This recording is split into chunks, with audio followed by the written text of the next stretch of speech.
Today I'm going to be talking a bit about fear and time.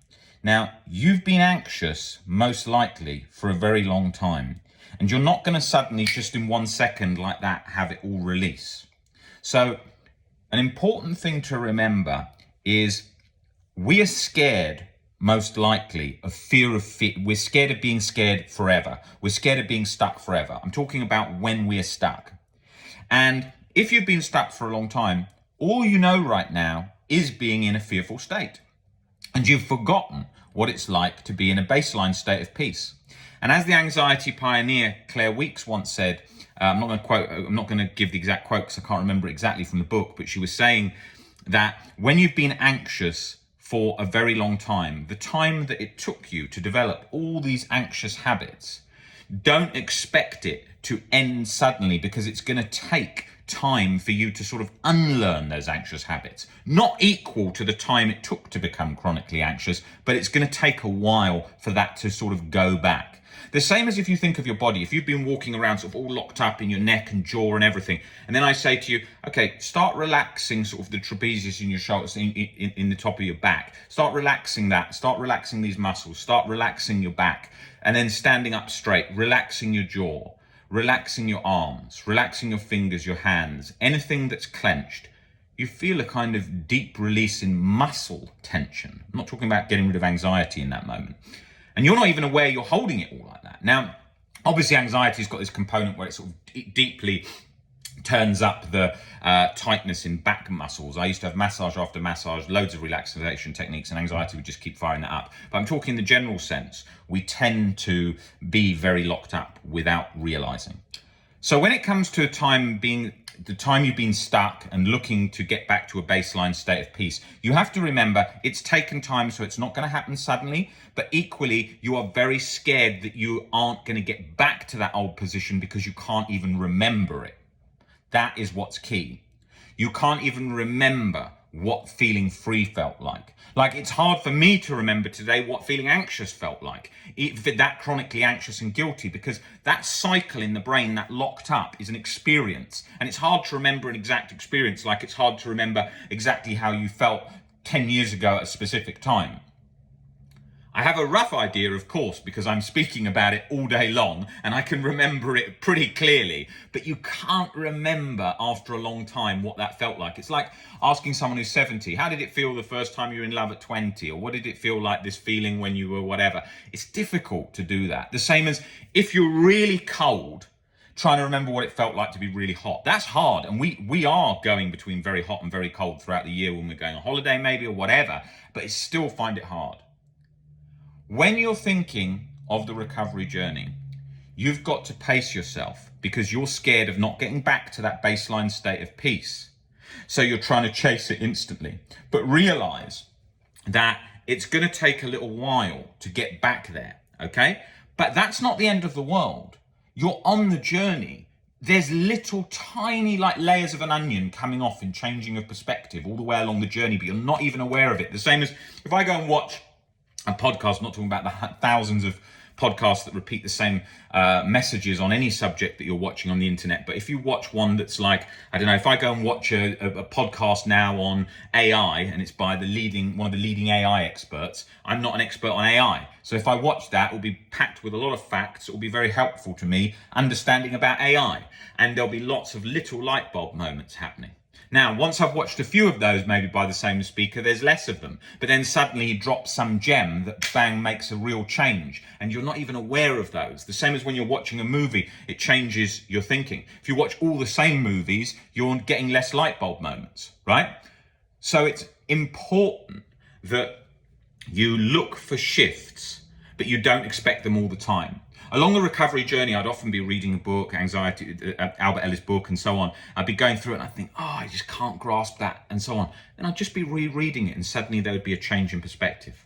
So it's about what you're doing and it's about gradual shifts as well as big shifts. Okay, so there's no point looking at something that's completely useless, like, for example, mindfulness techniques as your main method for recovering from OCD. That ain't going to work. It's going to help take the edge off a bit, but usually with chronic guilt and so on, it cuts through like a hot knife through butter. I remember sitting in yoga classes fantastic, loved going to yoga, really felt a very sort of deep release in muscle tension often, but chronic guilt was coming through like that hot knife through butter, and I'd just come out of the class. Everyone would say, they'd say, how are you feeling today? Are you feeling relaxed? Oh, I feel so good. That's just what I needed. And I'd be like, I feel absolutely terrible. The worst I've ever felt still. And then felt worse even because I was thinking I'm never going to get better. So it was the compounded effect of fear. Now, therefore, you have to seek out the knowledge that's going to help you, and you've got to then take time working through that gradually, bit by bit. In the last week, I've been watching a lot of films from the 1940s, just because I fancied a change from so many of the modern stuff that I see. And I just thought I want to go back to some of the great films of the 1940s. The same with literature.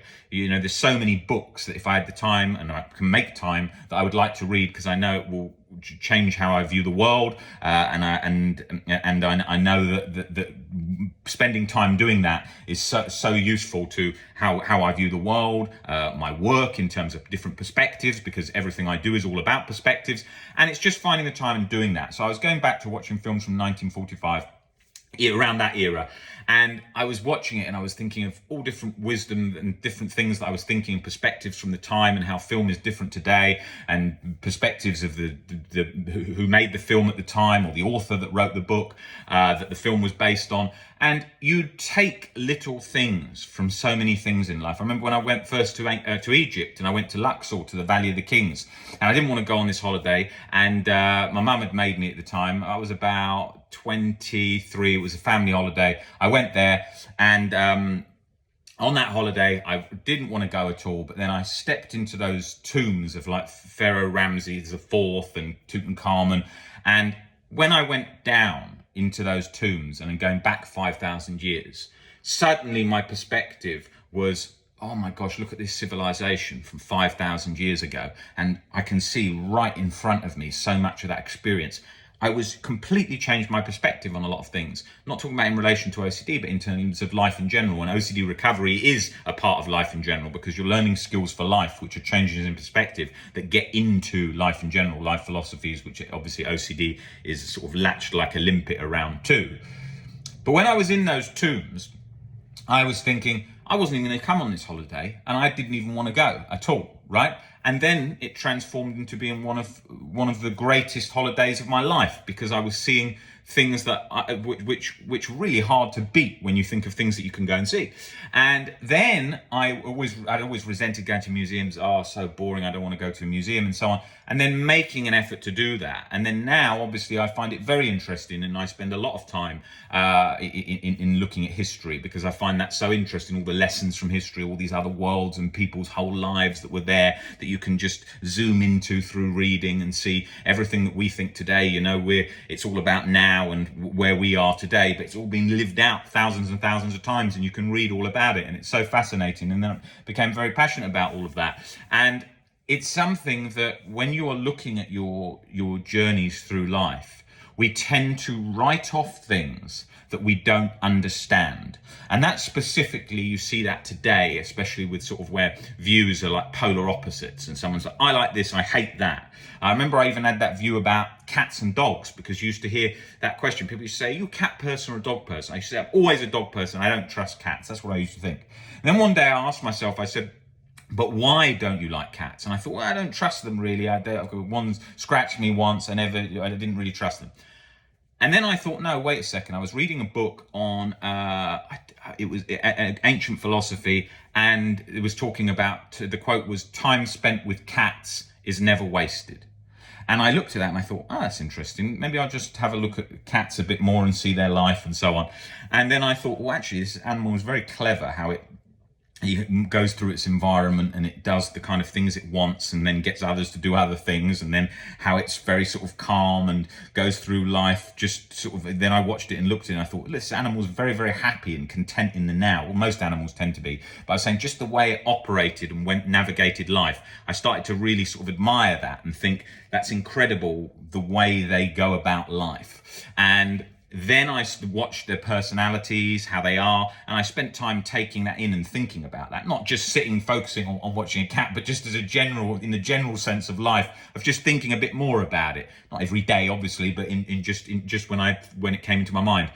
And then I learned to love cats. Then I wanted to have a cat. Then I was sort of equally between the two, between cats and dogs, liking both. One, because of its personality, the dog, the sort of unconditional love, always there for you. And then the cat sort of seeming somewhat reserved, also loving you, but in a different sort of, it just how it operates in a different way. And when I looked at all those things, you see how beliefs change. You see how your perception changes. The same with holidays, the same with music, the same with partners. You like certain things and dislike things that you've experienced in the past, and then they change. So always be open to that. I remember one time I was with a friend of mine who was an older man, about 73, and he was very passionate about cricket, and he went to cricket regularly. And a friend of mine's son, who was about 9 at the time, said to him, he said, I don't know why you go to cricket, it's such a boring sport. And he said to the kid, he said, that's only because you don't understand it.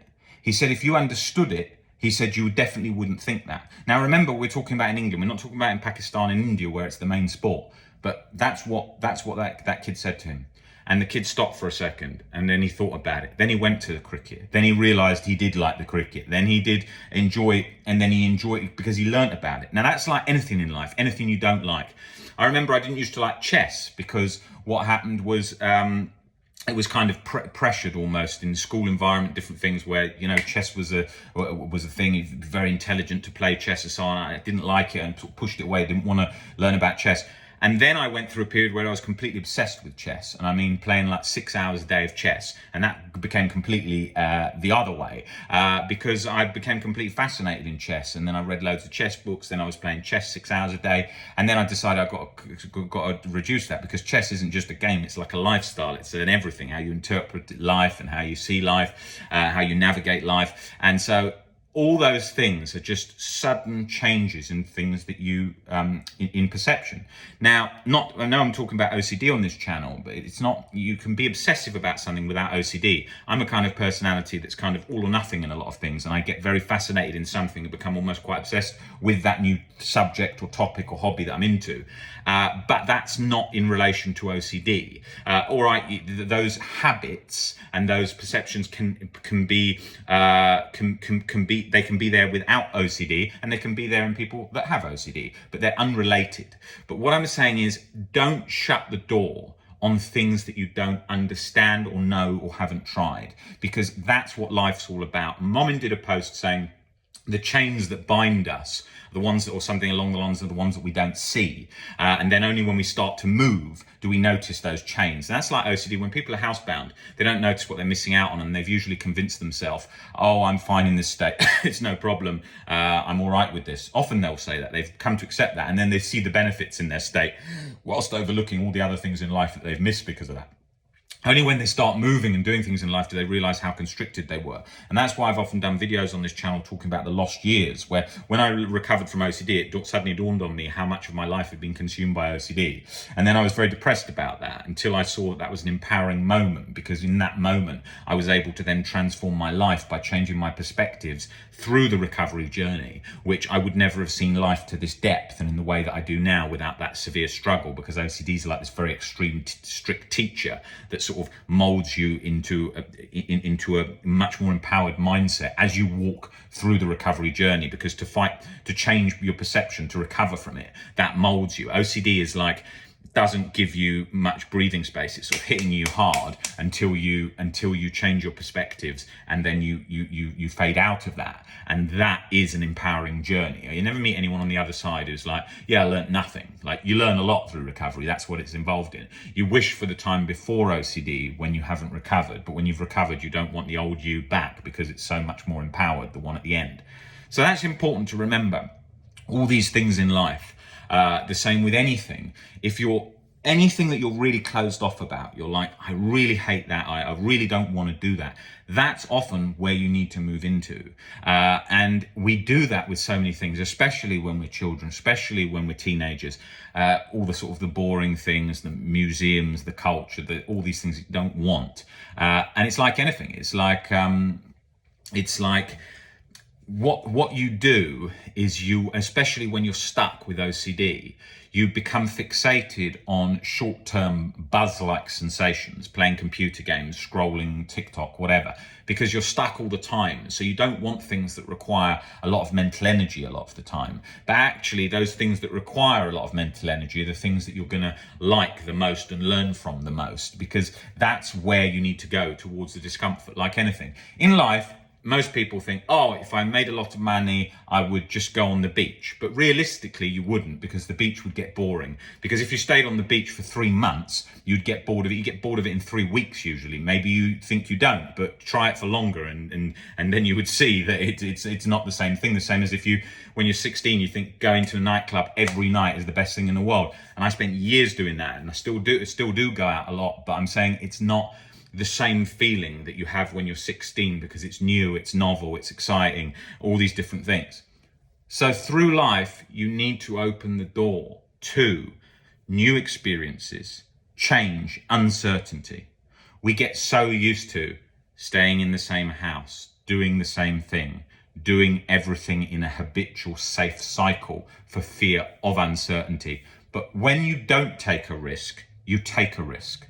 Not taking a risk is a risk, because you're trading the time and what you're doing now for the alternative. So there's always a risk there. Now, once you start thinking like that, you can then channel yourself into the things that are most beneficial to you and the things that are going to be the things that are most helpful. Like I'm doing this video now. Why? Because I realized that video format is the best way to share knowledge about OCD recovery to the most number of people. And so that's something that I'm thinking, that will be of a benefit now to help people recover from OCD in a real-time visual way, rather than a post versus a video. A video is much better. Post is great because you can read it, it's comfortable. A video is much better. So you have to think about what you're doing with time. You have to think about what you're doing in relation to discomfort. Now, there's another thing. You can also become obsessive about how you navigate life too. I've got to only do things that I enjoy. I've got to not do things I don't. I'm only here for a limited time. I've got to do this. That can become compulsive, because your whole lens on life is being filtered through an obsessive compulsive way if you're not aware of its tendency to do so.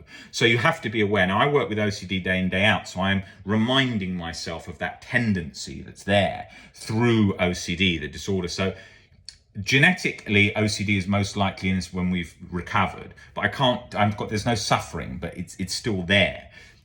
What you need to do is, by being aware of it, you can notice that your way of maybe problem solving will be in an obsessive 0 to 100 black and white fashion. The same as your way of navigating a scary situation, like a health scare, will be in an obsessive compulsive checking, safety seeking way. So you just need to be aware of that. I have to remind myself of that. Say I went to doctors, they say, oh, we found a lump, we need to check this, that I'm not going to want to go online and look at stats and look at exactly what age and high risk of cancer to get that down to like a 0.1% risk so I can relax, because you're not going to be able to do that. You need to get used to the uncertainty as well as the worst case scenarios combo. So those are really important points for navigating life. And fear of fear plays a part significantly in not wanting to get stuck, so we don't want to go back to a state we were in. Also, people can avoid places because of, well, this is pretty obvious, but in subtle ways, like people might avoid, like they might hate Novembers because they got depressed and anxious in Novembers and remember being in bed and anxious, so they then avoid being alone at home. They might have that with other fears, like suicide OCD, not wanting to be scared of being alone in case they take their own life, kind of those fears. But there's also all the elements of avoiding certain places and things that remind them of the worst setback or fear of fear moment that they experienced. So think about all of those points. Subtle changes in perspective through life and how they are going to become the life skills that build that bed for OCD recovery. And they do. As you start to look at changing your perception, seeing that your perception is your reality, then you don't tend to keep yourself so stuck in a chronic self-defeating like cycle. Take it one more day at a time. Go for it. You can recover. Seize your life. Go for it each day. Each day is a new life. You've got to take that position. You've got to persist on that. We're there to help you in the one-to-one sessions or in the webinars. If you're interested in that, email info@ocdrecovery.com. Best of luck with everything. Even if you feel bad today, doesn't equal tomorrow. Don't base feelings on how you feel today as equaling forever.